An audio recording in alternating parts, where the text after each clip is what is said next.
Nu, Zarava, žiūrim, ką turim. Matai, čia. Dar viena žiema. Nu, žinok, namą per naują reikia statyti.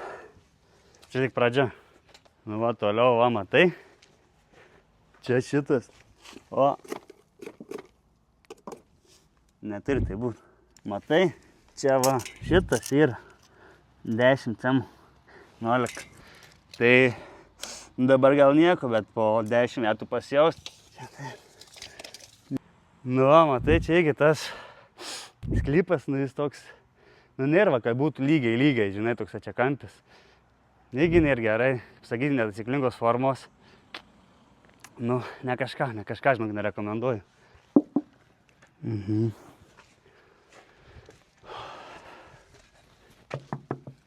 Žinok,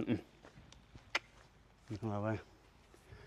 Oi, nelabai. Nu, žinok, nu, nesąmonį nepirkčiau, žinok. Mama, tai dar ten laidai balti turi būti, juodi laukia ten. Nu, žinok, tikrai nepirkčiau, nes čia net į vidų nėra ko eit. Laukia, va, 20-30 tūkstančių. Klausimas, ar pagelbės. Tai, žinok, nepirk. Ne. 5 minutes later. Gerai, išvažiavo. O dabar, klausyk, iš tikrųjų, tai viskas normaliai iš pats nupirkčiau. Koks avansėlis ir kokios sąlygos tada, nes blemba gerai padaryta, pirksim patys.